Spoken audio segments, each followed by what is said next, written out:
anytime that you get triggered, you need to rewrite the script. I thought about what you said about the trash. And first, I want to say you're right. I did tell you I'd take out the trash. And I will work on that. I will be better at that. But I was upset because I had a really challenging day. When you said that, I felt unappreciated. It's hard for me to go out into battle some days. And this was one of those days, and I felt like that comment just dogpiled onto what I was already feeling. So just want to let you know where I'm coming from. I'll be better on the trash, and just wanted to explain to you how I'm feeling. That is a great way to rewrite the programming and build trust and rapport with somebody you love and care about. And she loves and cares about you. She didn't mean that.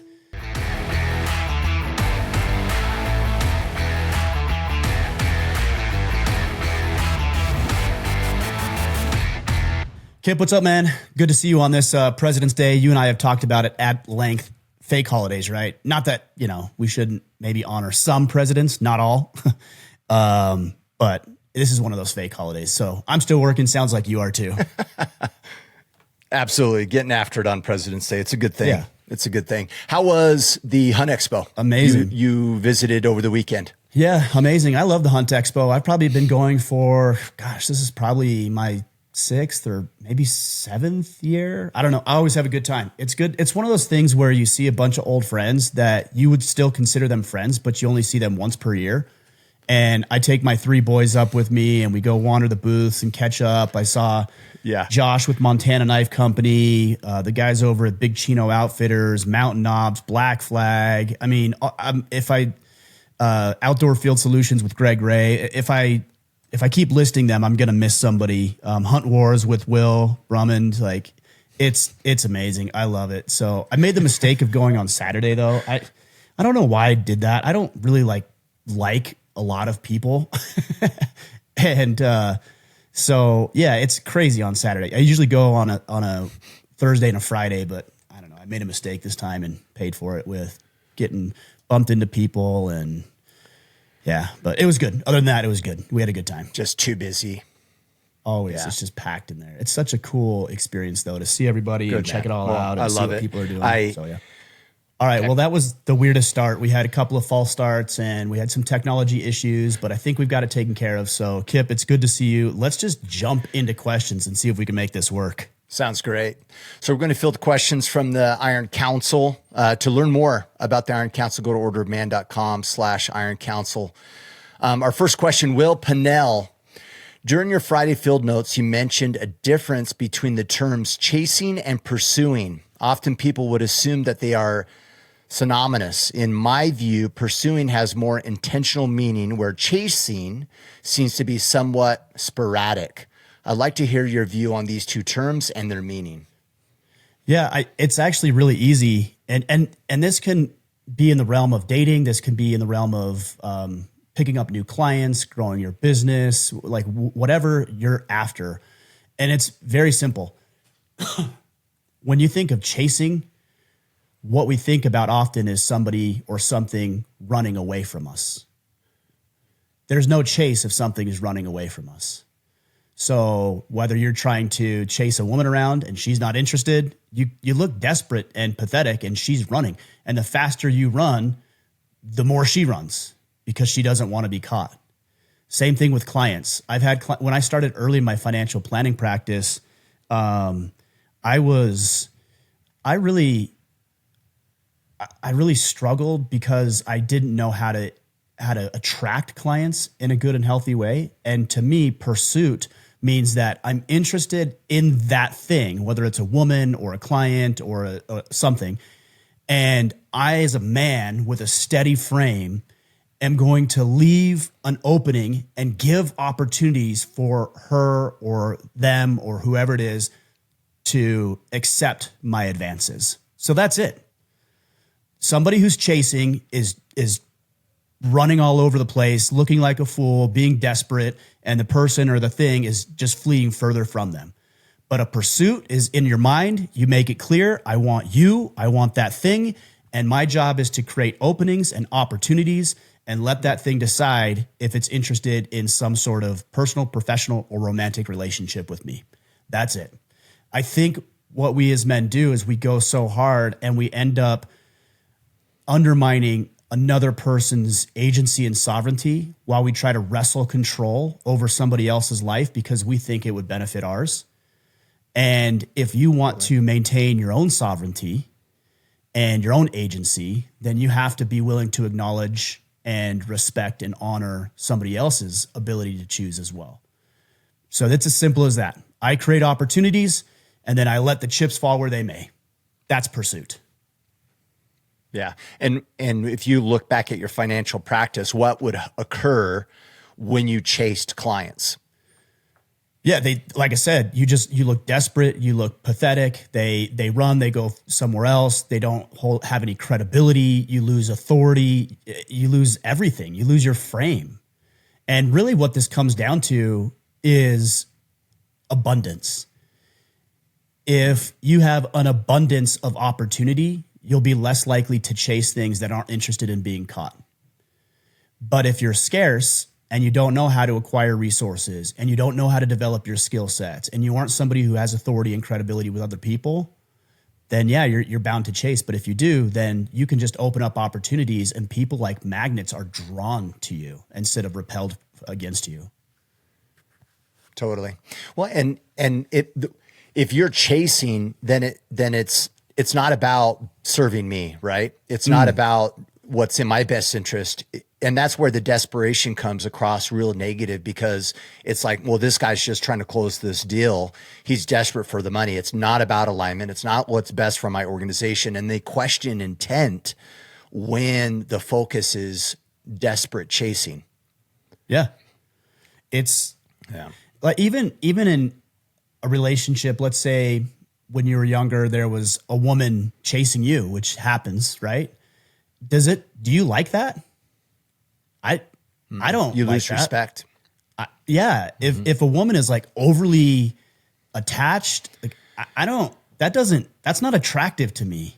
Now I don't want the opposite either. Somebody who's like repelled by and doesn't invest some energy, but there is a middle ground. And if that's true about a woman chasing you, then it's certainly true about you chasing a woman or, like I said, a client or whatever else. And it's just ineffective, right? Like, how many times are you going to chase around something that doesn't want to be caught? And then what could you have done in the meantime? What other clients could you have picked up? What other opportunities? What other women could you have met because you decided to have some self-respect and dignity and just create opportunities for people who are attracted to you?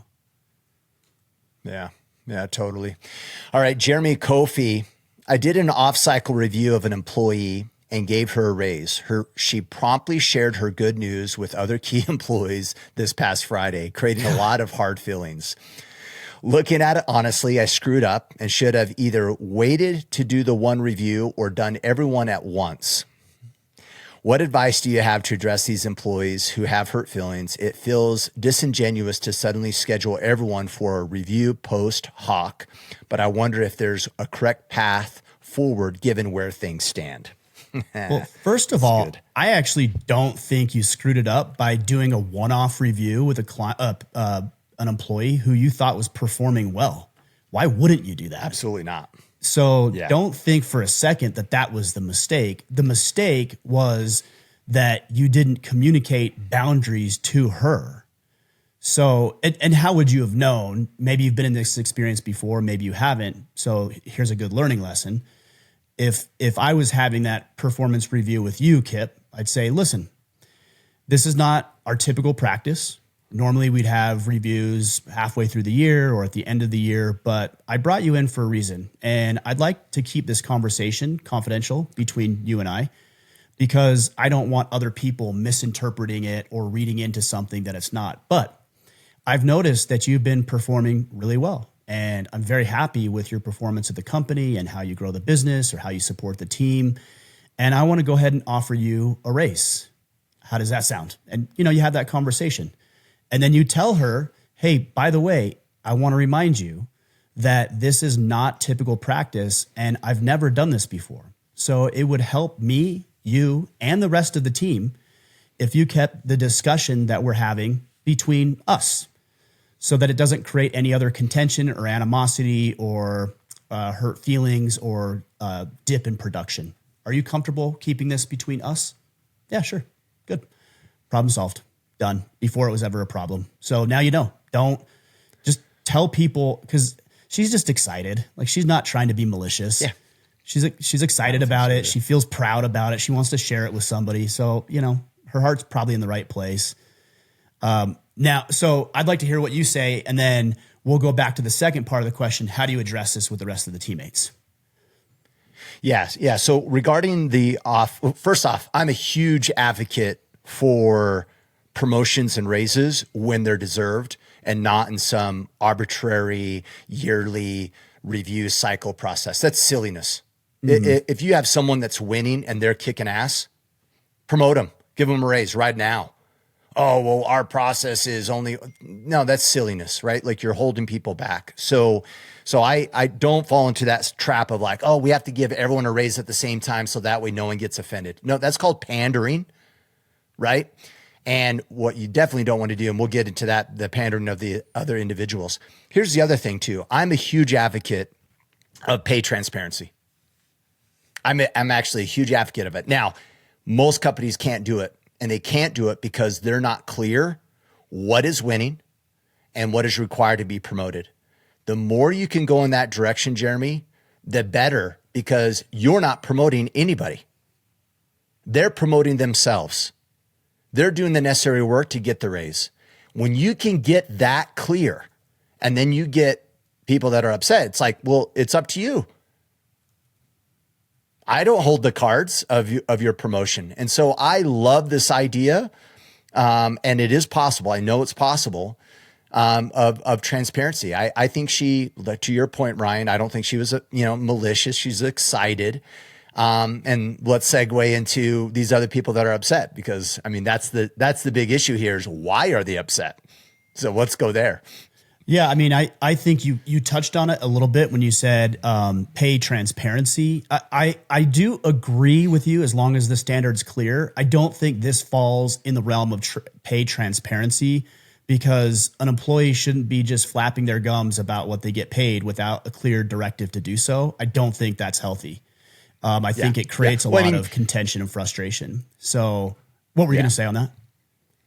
Well, I was just going to say, you have to, if you're going to go down the path of transparency around pay, then you go and prepare all the things that allows you to do that. Yeah. But you just don't go mid-cycle and go, we're going to start being be transparent with our pay. Why? Because half of your employees will be pissed when they find out that pay bands are off, they're underpaid and everything else, right? So there's a process to get there, for sure. So as far as fixing it, here's what I would do. And I might be stealing your thunder a little bit, because I think you would say this, is first we have to identify the problem. Okay. I can't tell you how many times. So we've got our brotherhood. It's called the Iron Council. A lot of you guys are familiar with it. And I can't tell you how many times I've heard from people who are well-intentioned who will say, Ryan, everybody's pissed because of this thing. I'm like, whoa, hold on. Yeah. Who's everybody? Like, who's everybody first?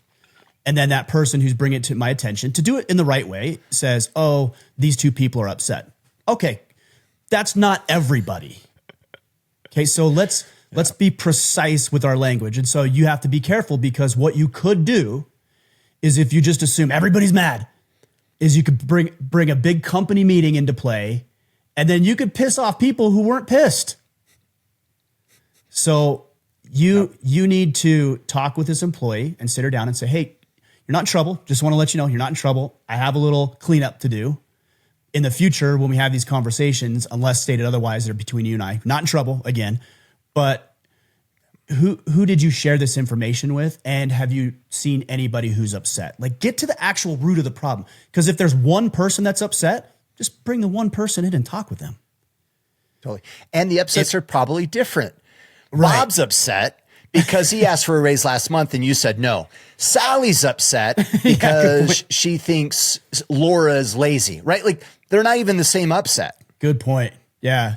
So, I wouldn't handle this on a company-wide thing. I might put together some standards about how pay raises and performance reviews work in the future, if you don't already have that in place, because this is showing something that might be a gap, and then people can understand. And they're like, oh yeah, this happens all the time. And I like what you said too, Kip, about getting clear about what is winning and what deserves a raise, what doesn't, and when we do performance reviews.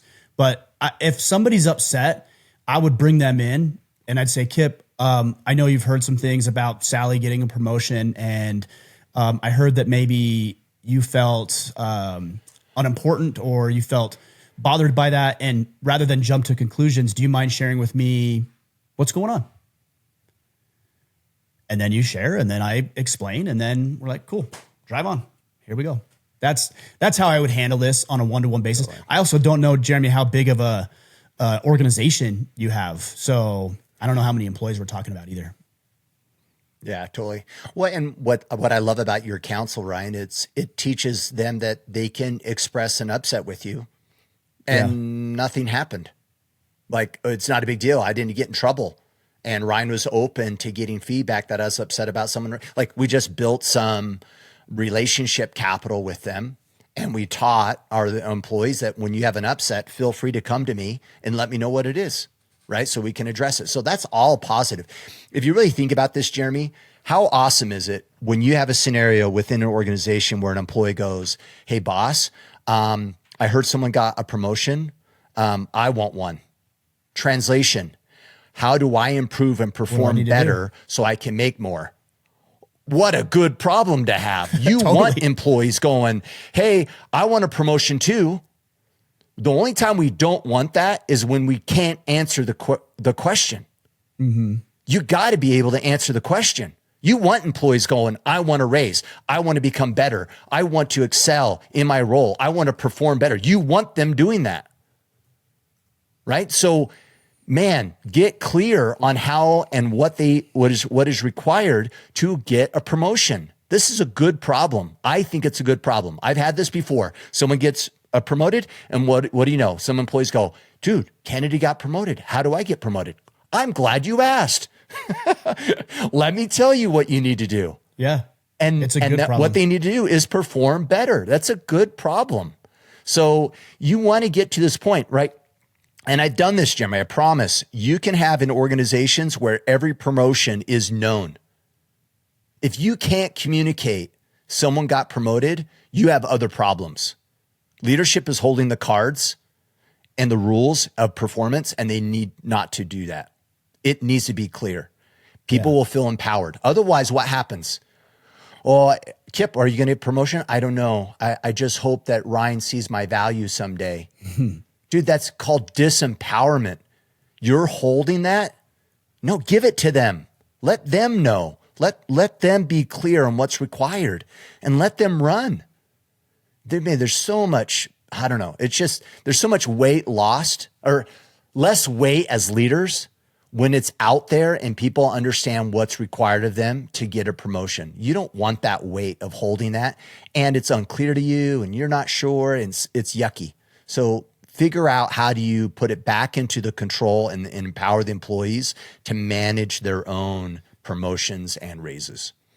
You used the word yucky. It's funny because somebody just messaged me and they're like, hey, every time Kip uses the word yucky, I cannot help but laugh. I know.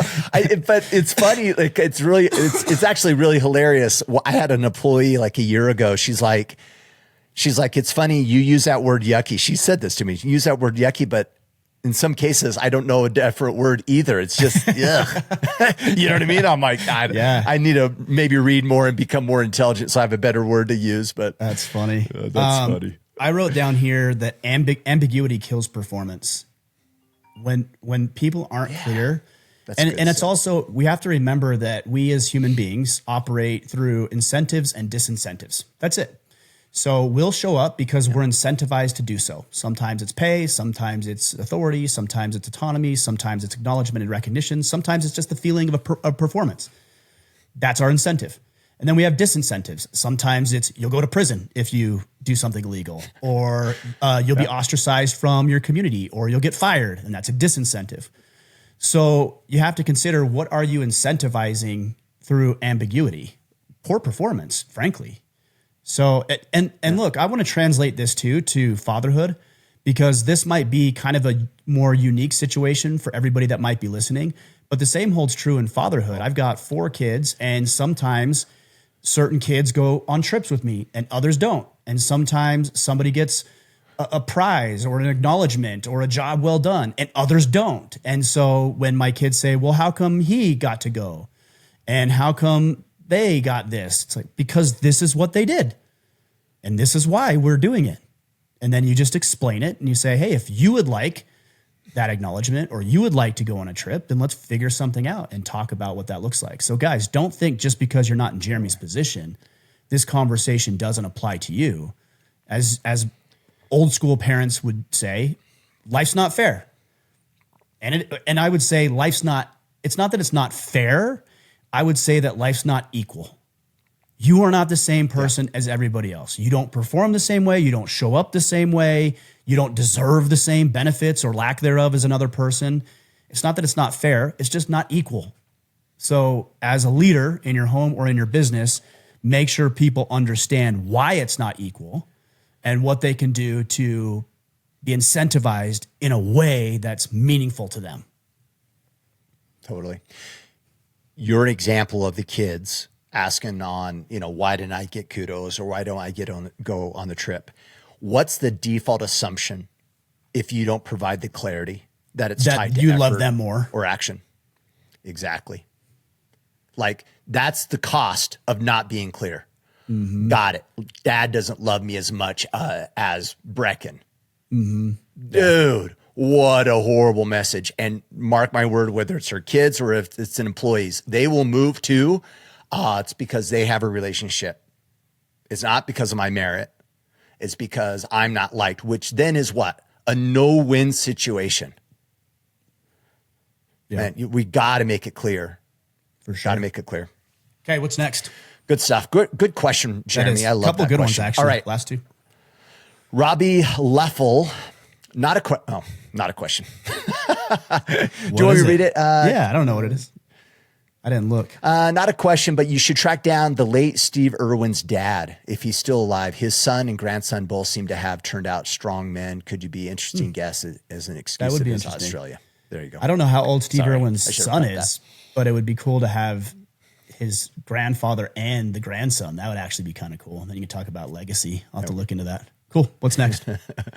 All right. Joe Gunter, what are some beliefs or experiences that you've had as a child that you carried into adulthood? How are those experiences or beliefs shaping or hindering the man that you need to be? Oh, man. I need to look at these questions a little bit closer because I need to be ready. That's a deep question. I mean, everything that I think about myself from the time I was a kid shapes who I am.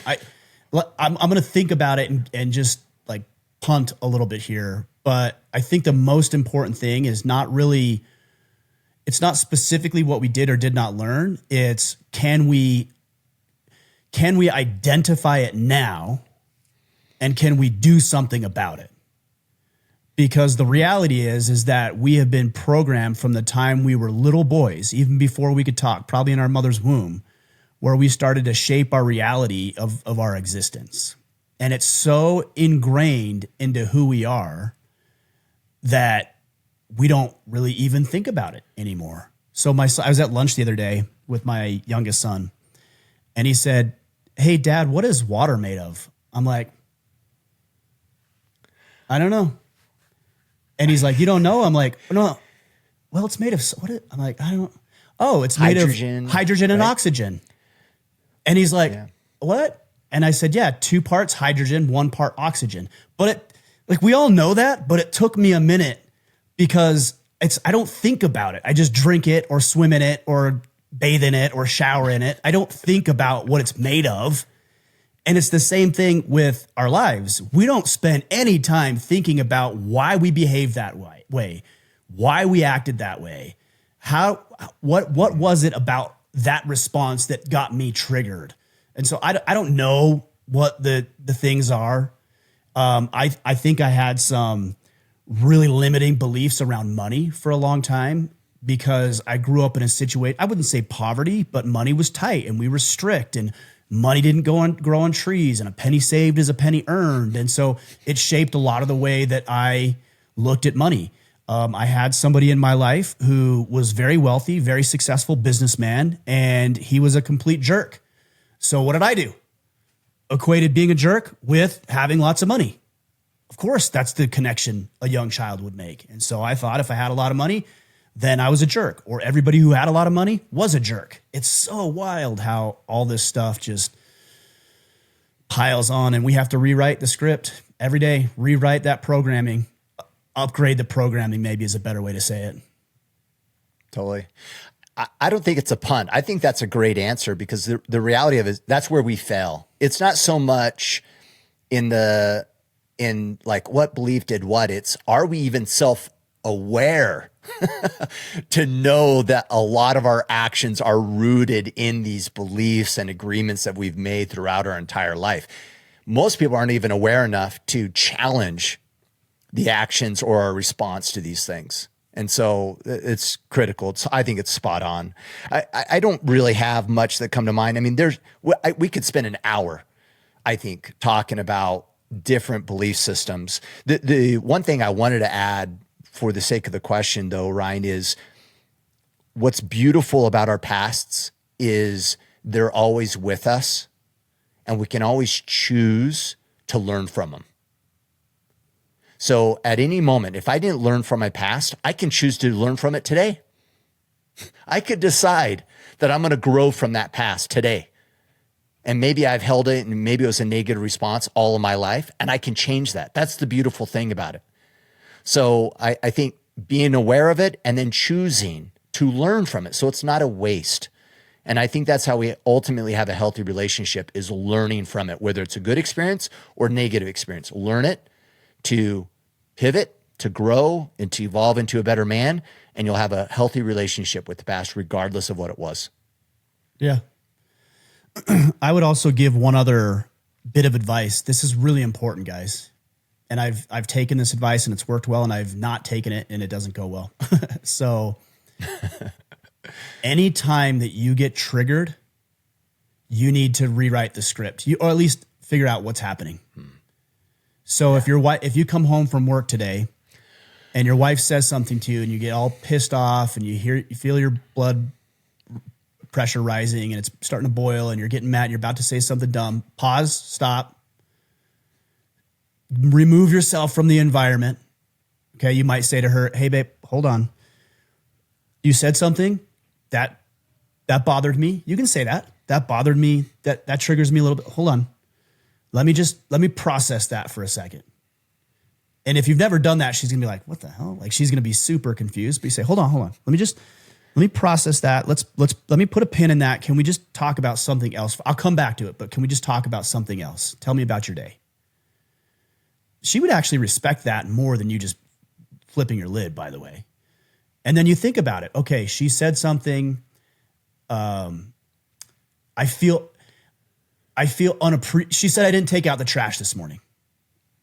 And that pissed me off because I spent all day at work busting my ass. I had to talk with 2 pissed off clients. My boss was up my ass about some dumb thing that wasn't actually my fault. And the least she could do is just show a little gratitude for me going to work for 9 hours. And fuck, sorry, I forgot to take out the trash. That might be what you're thinking, right? Okay, that's how you're feeling. Why do you feel disrespected? What could you talk to her about that? Say, "Hey babe, I thought about what you said about the trash. And first, I want to say you're right. I did tell you I'd take out the trash, and I will work on that. I will be better at that. But I was upset because I had a really challenging day. And when you said that, I felt unappreciated. Now, I don't think you meant it that way. And I know that you appreciate the work that I do, but it's hard for me to go out into battle some days. And this was one of those days, and I felt like that comment just dogpiled onto what I was already feeling. So just want to let you know where I'm coming from. I'll be better on the trash, and just wanted to explain to you how I'm feeling. That is a great way to rewrite the programming and build trust and rapport with somebody you love and care about. And she loves and cares about you. She didn't mean that. She didn't mean she didn't respect or appreciate what you did. She just meant you didn't do the trash, so she had to. That's all she meant by it. But you blew it out of proportion because you tacked it on to everything else that happened throughout the day. Yeah. And you'll feel 100% better having that conversation. And if you didn't have that conversation, then you're stonewalling her all day long. You're pissed off anyway. She gets triggered because you're being mean to her and the kids. Yeah. And then, what good was it? Dude, just having that conversation is so powerful. And I know whenever I feel, whenever I address and express the upset, it almost just goes away because I feel heard. There's some power in that. And I don't know what it is, but I could do the mental gymnastics in my head. Well, she didn't mean that. And this is, and I made that up. So no big deal. I'm still bothered until I express it for whatever reason. So some of you guys, if you find yourself doing the mental gymnastics of like processing it and you're like, but I'm still bothered, communicate it. And that's usually the last step that I rarely do. Like I have to fight myself to do the communication side. And I always feel better when I do. And you know, the other thing too, is the people who are in your life, your wife, your boss, your clients, your kids, when you said, I feel heard, they're going to hear you. She's going to say, oh babe, I'm so sorry. You're right. I didn't even say thank you when you walked in the door. I didn't even ask how your day was. I just jumped down your throat and started henpecking you about the track. Like that's what she'll say if you do it correctly. Yeah. And there's one other caveat to this is make sure, men, that you're owning it, that you're owning the feeling. So if you go to your wife and you're like, every time I come home, you do this and you just jump down my throat. You don't even give me a spare second. And you say these comments that are hurtful and it just pisses me off. There's no ownership. Made me mad. Yeah, there's no ownership in that. Ownership is, hey, babe, look, you're right. I'm sorry. I should have taken out the trash. Okay, there's ownership. I'm sorry. I should have done that. I said I wouldn't. I didn't. Hey, when you say that, I feel this way. It makes me feel that you don't appreciate. It makes me upset because I want to come home to a peaceful environment when I'm out in a combative environment every day. And that is challenging for me. So like you see all the ownership that comes into play when you're having this conversation as opposed to what you did and you didn't do this and you should make me feel this way. It's not how you handle it. Yeah, totally. Bobby, Katie, Ryan and Kip, when you're knee deep in the chaos of leading a team or a family and a big setback hits, like a kid melting down or a work project tanking, what's the first move you make to flip it into a win? Could you walk us through a real example from your lives where that shift turned things around? Yeah, let me think about. God, these are good questions. I'm gonna have to up my game now and start actually looking at the questions ahead of time because there's some deep and thoughtful questions here. I do kind of like just winging it a little bit and just shooting from the hip, but some of these are really deep. Yeah, I think the first step in when it's hitting the fan is to bring the temperature down. That's the first thing I would say, because if you're feeling a way, then everybody else is feeling it. So the first thing is, hey guys, again, whether it's a family or business or whoever it is, hey guys, hold on a sec. Let me jump in here for a minute. Let's all of us, including myself, let's all just take a deep breath for a second. Let's separate, go to your room, go to your office, let's just come back to this in about a half hour. Okay. Right now, everybody's in high emotion, high alert. Everybody's triggered. Nervous systems are firing. This is not catastrophic. So it could be if we don't handle it right. But right now, we just need to take a breather for a second and then reconvene. That's step number one. And then step number two is you start to enlist other people. This is not a directive type situation. Now, if it's dire or there's an emergency situation, you might need to be directive, but this is going to be more democratic, I think, if it's not. And it's like, all right, we get everybody around the table, whether it's the dinner table or the boardroom table. Hey guys, all right, here's the problem. Here's what happened. We lost a big client today. Represents 15% of our monthly revenue. And we're all freaking out, rightfully so. It's okay that we freak out a little bit. But let's dissect the problem. There's a great line in Apollo 13. I can't remember the guy. Ed Harris, I think is his name.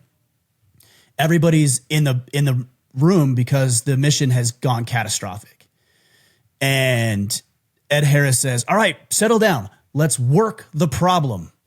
And then he goes around the room and he asks all the different departments, hey, what's the problem on your end? What's the problem on your end? What's the problem on your end? What's the problem on your end? and he gets all of the feedback and all of the information from everybody. And then you can start making informed decisions. So I think that's what you would need to do in your family and also in the business is say, all right, here's the problem. I don't quite know what happened or how it happened. We need to look at this and address this. So finances, tell me where we're at. Okay, my sales and marketing team, what else do we have coming in right now? Okay, client management, what led to this? What happened here? And you start getting everybody's input. And then I think you start working through some scenarios because everybody's now vested in it and knows that you as the leader aren't freaking out, aren't flipping out, aren't losing your cool. Because if you do, I promise they will. They're just going to mirror your energy. Yeah, totally. And most of the upset is in the emotional response to the expectations of we shouldn't have a setback. Right? I'm a huge believer that setbacks, if not coupled with learning, reduces morale. So setbacks they're going to happen, but you need to double down on this is how we learn. This is what can we learn and grow from this? It's fine. This is how we learn. And this is the growth process. But if it's like, oh, this should have never happened, trust me, that will allocate it'll move people in the direction of blaming, shaming, and then hiding in the future when setbacks occur. Because you want to learn from this experience too, that, hey, when setbacks happen, we handle it correctly. So that way, when they happen again, we go down the right path. We don't hide. We don't communicate things, right? We communicate them openly. Why? Because we handled it correctly last time. But if you take a setback and it's focused on blaming and shaming of who's the wrong person, who's at fault, and let's point the finger, trust me, the next setback's going to even be worse because you didn't couple it with a learning opportunity. So remember that, Bobby, for sure. Well, part of his question was, do you have a real world example? And I do, specifically with the Iron Council. This was several months ago. One of our team leaders decided to, behind our backs, take a big group of the guys that were part of our organization and go start secretly his own organization. There was actually 3 of them, I think, start their own organization and pull all the guys from our organization over to theirs. And the thing about it was an exact competition with the Iron Council. I just want to call that out, right? Like built off the same platforms as the Iron Council. Yeah. And totally. I was livid. Rightfully so. I had every right to be livid about it. And I think there was quite a few guys who were considering leaving because of this behavior, that they were waiting to see how I responded. And they thought that I would flip out, that I lose my cool and have a bunch of contention and animosity and throw people under the bus. And I didn't. I mean, I was mad. And again, I think I had the right to be mad, but I didn't lose my cool. And what I did is I sat down with every single one of those guys who would sit down in a group call. And I said, all right, guys, hold on. Let's figure it out. Let's see what's going on. Here's my position. Here's what I know. I would love to hear what you guys have to say. How you feeling about it? What's your thoughts? What's your concerns? What would you like to see differently? Man, we had a really, really productive conversation. And I think that organization that decided to behave that way really got hit hard because they thought they would do better than they did because of the way that I responded by involving everybody, by being transparent, by not flipping out and losing my cool. Because the alternative would be for me to just blow up and then repel a bunch of guys anyways. And instead, a lot of them ended up sticking around. So, I mean, this happens all the time, not this specific example, but these types of situations happen all the time, and you can compound it and make it worse. Like, it's already happening. You can't go back and make it not happen, but you can do the right behaviors at this point moving forward. So there's an example that happened just in the last 4 to 5 months or so. Yeah, Bobby, I'll give you a quick example. Scenario, large client implementation project. Project is south. Communication internally on my team was the client's the problem. They're a difficult client to deal with. They don't like us. It was like drama. Client's problem is we're dropping the ball constantly on our project. I get involved because I had an established relationship with their executive member. So I wasn't even on the project, and they've looped me in to kind of resolve things. My first approach was, team, what's the issue? Internally first. And the minute I heard the client's difficult, then we break it down. I'm like, what do you mean the client's difficult? Well, they don't like us. Okay, well, why don't they like us? Yeah. Why did they hire us? Right. And I start going deeper and deeper into the issue. And here's the reality. There's no us. Right. Like, it's kind of funny. We do this in corporate America a lot. It's like, client XYZ doesn't like our tax EIN number logo of our company. No. The client doesn't have a problem with the company. They have a problem with you. Yeah. Sally, that happens to work for company B, doesn't like Fred at our company, period. They don't have a problem with the companies. They have a problem with each other. Why is there a breakdown in our relationship? What's the human behavior? Do they want the project to go south? Of course they don't. So what's the issue? Right? And we get down to the learning of it. And what usually always happens in this example is we come to the idea that we are sideways because we started blaming people and we didn't take ownership over things. And the client didn't feel that we were taking ownership, and we were making excuses. And we were. Oh, they're a difficult client. And the client felt it. And so my conversation with the client then was, hey, how are things going? How do we got it. Projects deal in reality. Projects here. We're late. Here's the scope or whatever. Got it. What can we do moving forward? What makes sense? What would be reasonable? What's a new timeline, right? But be super, super clear on what the pivot is, what we're going to do about it, the action plan, and then make sure that we followed through. Once we got to that, all of a sudden everyone felt better. Why? Because they have hope.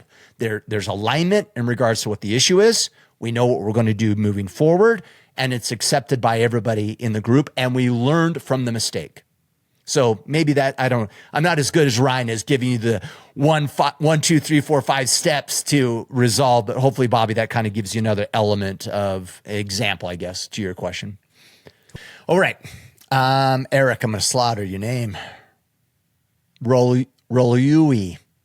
Sorry. That's a tough one. All right. At what point enough is enough in a relationship? I'm married 21 years now, and for more than a year, my wife has been harassing me and my son to move to Italy.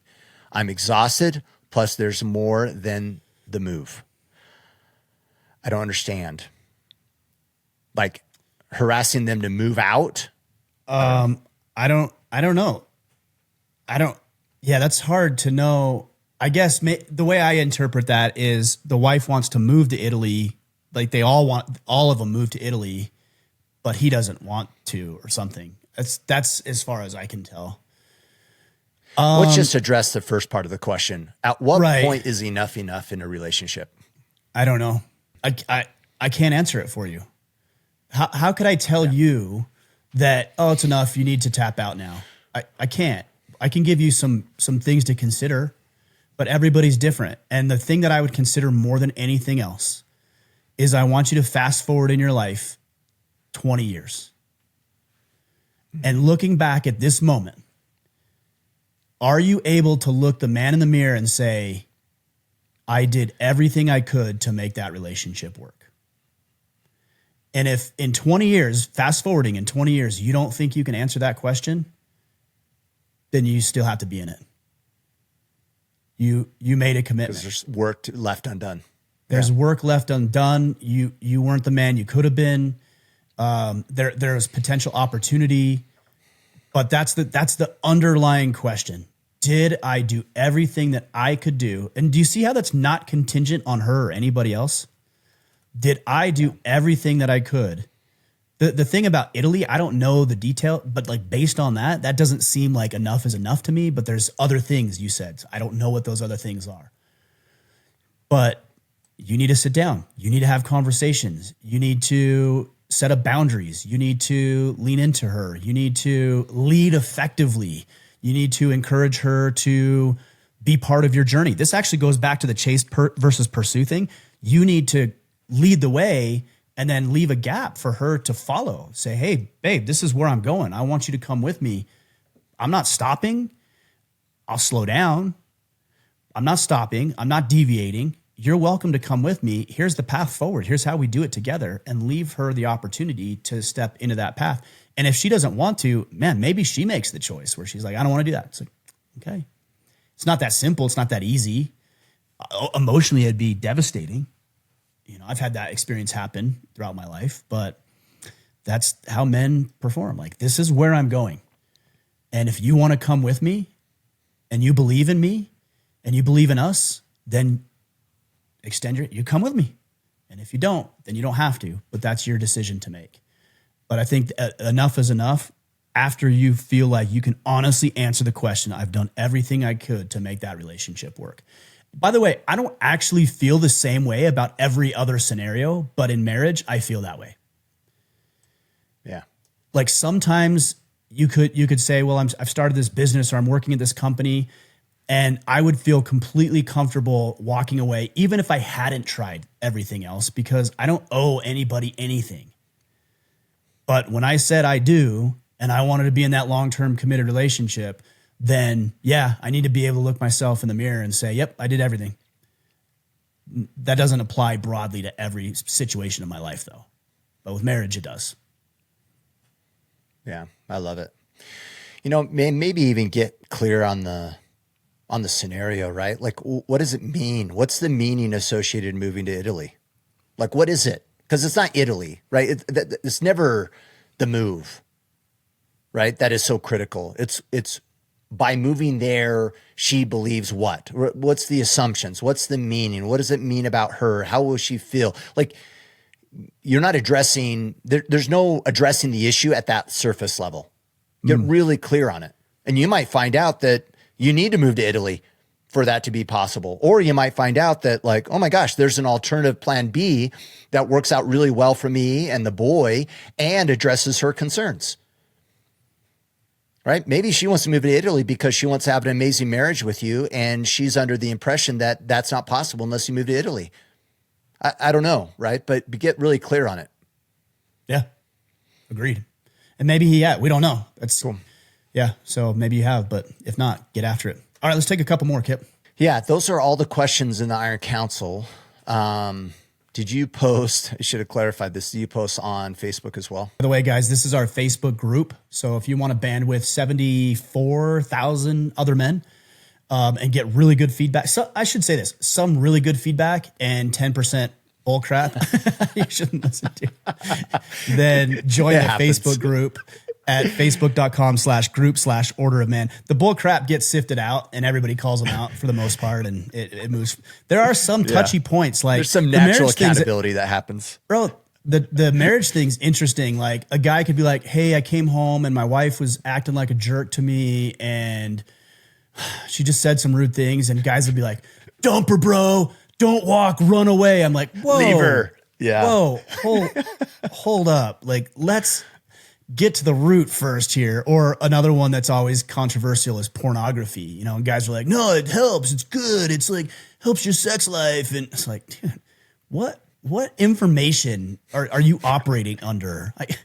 It's wild. So yeah, you do have to sift through some of it, but it's at facebook.com/group/order man. Join us if you want to be informed, and also if you want to be entertained. Absolutely. I love that. All right. Justin Herzl. Good question here, man. I might get too fired up on this one. What are the real risks of AI becoming inevitable? What are the risks of ignoring it? Yeah. Sorry.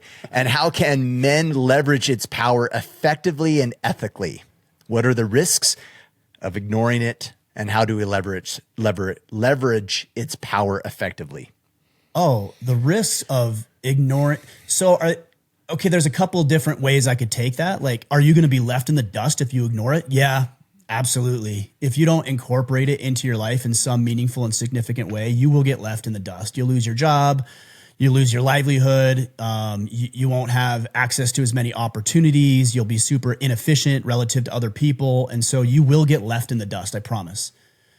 This has happened throughout human history, and everybody wants to slow progress down because it puts people at risk, especially those who might lose jobs and that sort of thing. You know what? As the saying was several years ago, learn to code.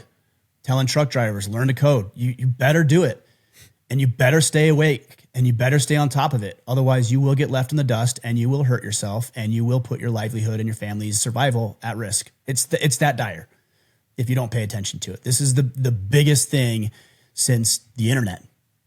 So make sure you're doing that. On the other side, the risk is that we just become mindless, soulless meat sacks that have no purpose and meaning in life and let robots and technology do all of our stuff for us. I don't know if it was Elon Musk or somebody was saying that there would come a point in time where you would not have to work. I would say that probably is true, but your standard of living is going to be greatly diminished if that were the case. Your bare necessities would be met. And then there would be those who excel and use AI in a positive and constructive way and continue to create jobs and meaning and purpose and direction and clarity and drive. And so I think it's really powerful if you use it correctly. So what I would do, and what I do actually, is that I use AI as a leveraging tool. So instead of creating every single image by hand, I can put in some prompts and have images created and Instagram information put together, and it's very precise. I could do a research on a particular topic, and within a matter of seconds, have as much information that could have taken me months, if not years, to gather in writing my first book. Now, should I write my book with AI? You can't, because you can't write a book if AI wrote it for you. So that's where we need to be very aware, is like, okay, here's my book I'm putting out. Wait, is that your book or is that AI's book? Because there's a difference. So we as humans still need to be creative. We still need to have souls and fulfillment and purpose and meaning. And then we can use the tool of AI to build it. I think about this in the construction industry. You see a bunch of these track homes popping up in southern Utah everywhere, and they're just soulless. They're just lifeless. I asked somebody the other day, they're having a home built. I said, oh, will it be done in like 6 months? They're like, no, it's 8 weeks. No, maybe 10 weeks. I'm like, 10 weeks? Yeah, it's going to be built in 10 weeks.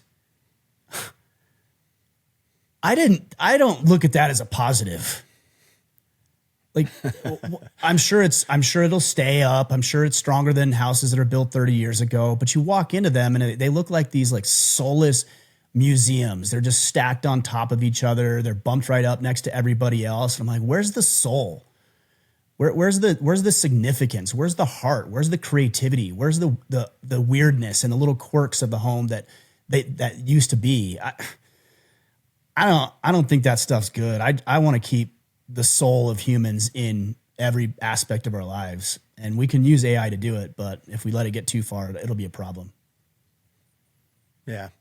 I don't disagree with anything that you've said. I think, Justin, let me point out where I think we're going wrong.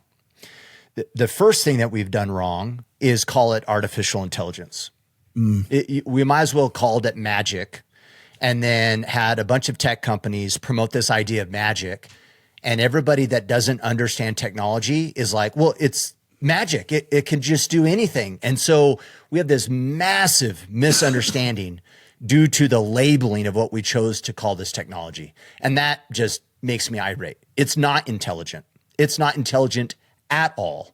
And you hop on the web and you'll find everybody's on this AI train telling us, like, even last week, I saw something about AI created its own religion. No, stop.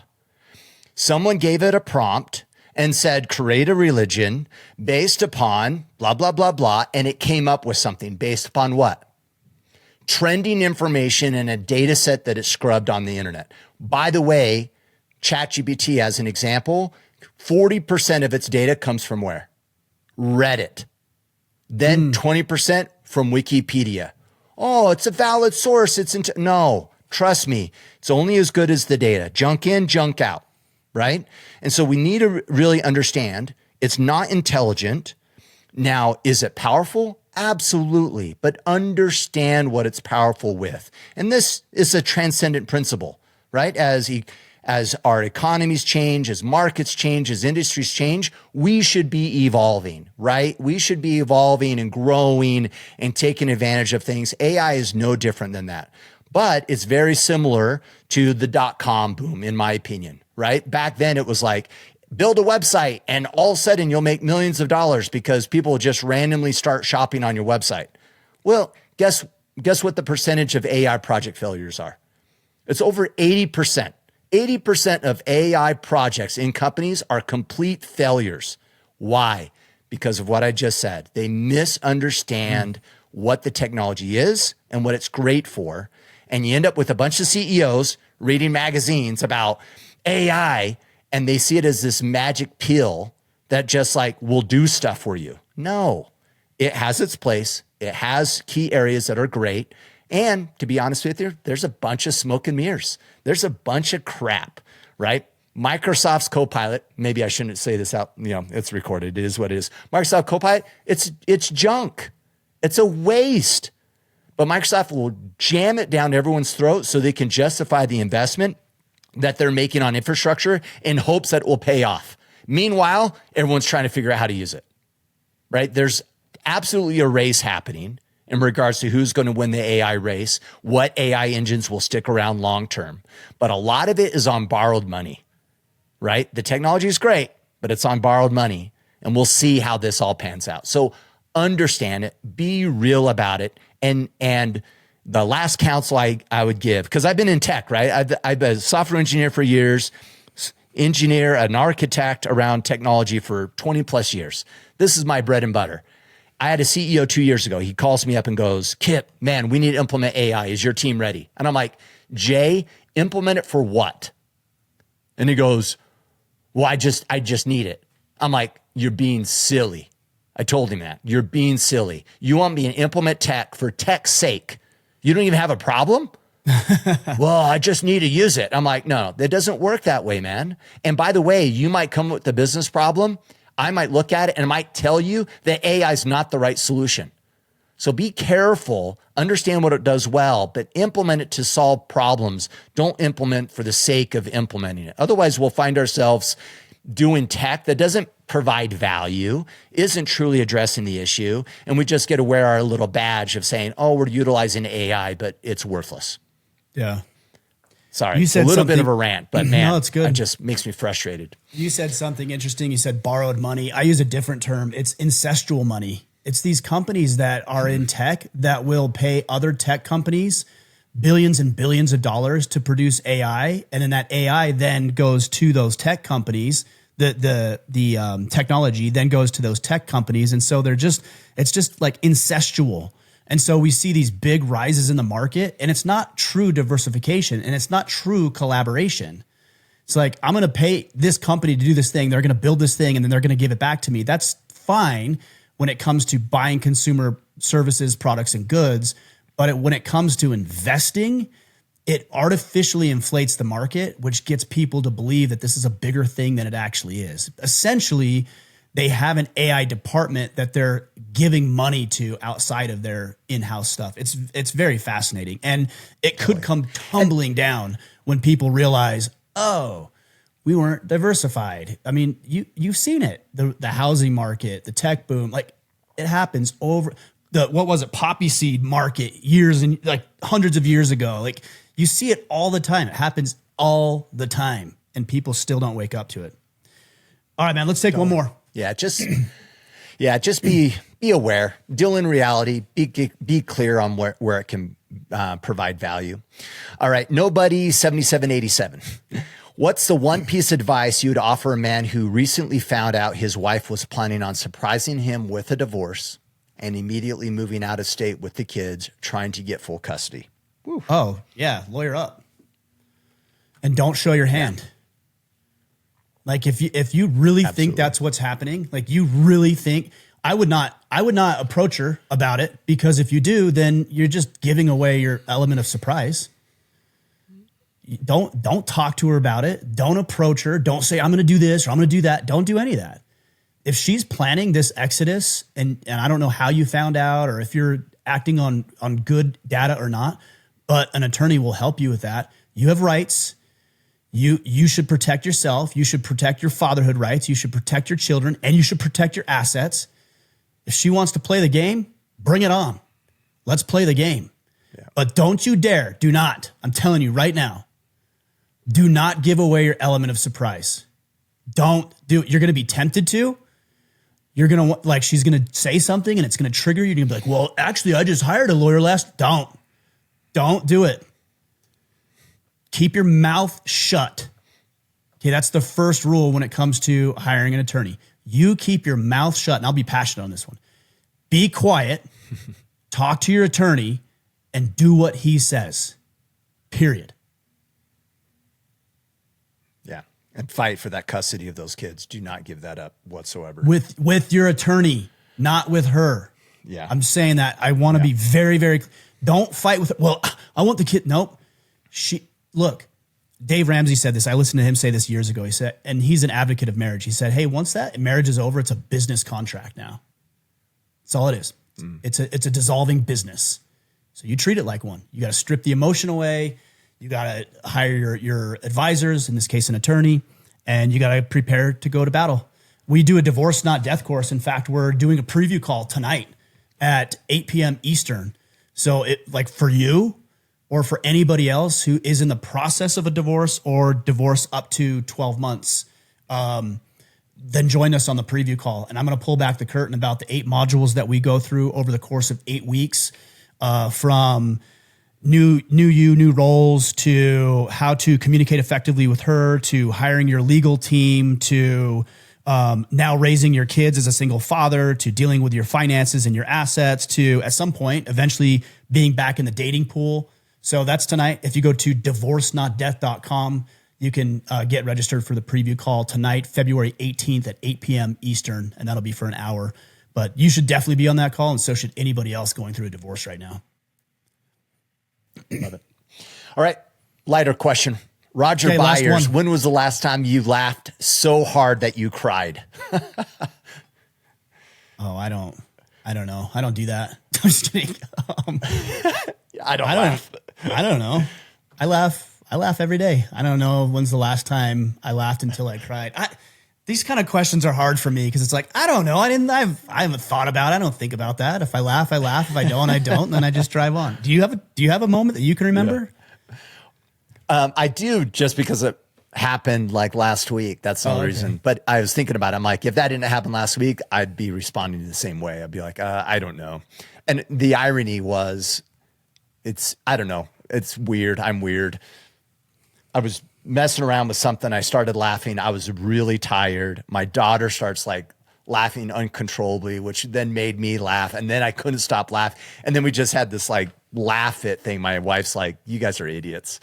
And I couldn't stop. It was weird. But I think it was mostly because I was tired. When I'm tired, I get real loopy. Yeah. So I think it for me, it'd be like when I'm with my friends. Like we've been on hunting trips together, Kip, and like silly things happen, weird things happen. I remember when I shot the tail off of a deer one time, like literally just shot it right at the nub, like just shot the tail perfectly off. And me and my buddies were laughing hysterically about a deer running around on the island of Molokai with a sunburned butthole. And it's like, yeah, stuff like that. I don't know. I like to have or your OnlyFans website. Yeah, exactly. Yeah, hunting that, and that's part of the reason too. You need to have good friends, is so you can laugh. Like you don't have to take it so seriously. And both Kip, you and I are both serious people. So I think we need it more than other people might. Absolutely, I do. Absolutely. All right, brother. Well, that's a wrap. Guys, you know, as always, I mean, we already did a call to action on Divorce Not Death, as well, the Iron Council and Order of Man. Really, the last thing, reach out to Ryan, connect on socials at Ryan Mickler, both X and Instagram, and just band with us. And go ahead and check out YouTube while you're there. Sounds good. Guys, appreciate you. We will be back on Friday. Until then, go out there, take action, and become the man you are meant to be.